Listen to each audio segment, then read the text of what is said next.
All right. This one's from a channel called 1 divided by 1024.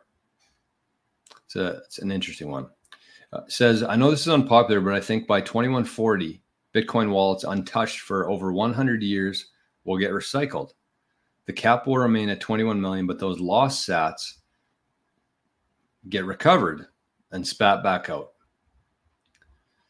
So more of a comment, an opinion. I would say that I disagree with that.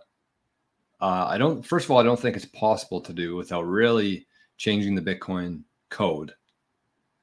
Basically what he's saying that in 100 years from now, if your Bitcoin hasn't moved, all of those sats are recycled, reset, put back into circulation because in 2140, that's when the mining ends. The last Satoshi will be mined.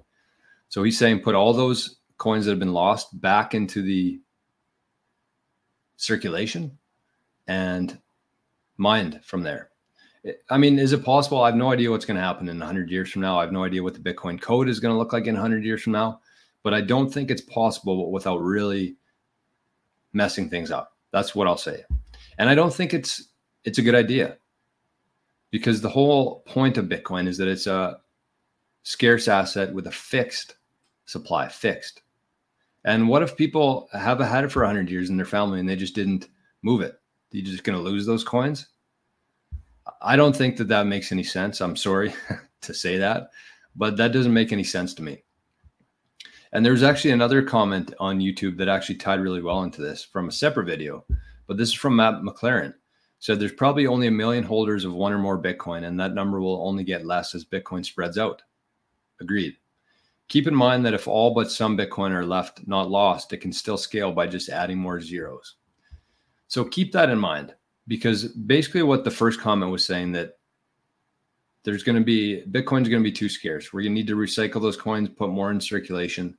But if you think about the other side of that, Bitcoin is fixed, scarce. That's the main draw for a lot of people.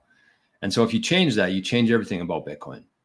But at the same time, you don't really need it to be 21 million is just a number. It's just a number, because Bitcoin is highly, highly divisible. So the only thing that's going to happen there is if there's a whole bunch of Bitcoin that's lost after 100 years, the Bitcoin just becomes more valuable. We don't need to create more of it. We can just add more zeros to it. Whoa. Add more decimal points. We go from Bitcoin to sats to microsats to whatever is after that.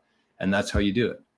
So the Bitcoin that you do have today, if you protect it for that long, think about how much that's going to be worth in 100 years from now. If today, 15 years into this, only 1 million people approximately can get one Bitcoin, I think it's less than that, but think about what your Bitcoin is going to be worth in 100 years. So I do not think that's a good idea. I do not think it's possible. The only thing that we can do there is add more zeros. And when we add more zeros, your purchasing power of the Bitcoin increases significantly.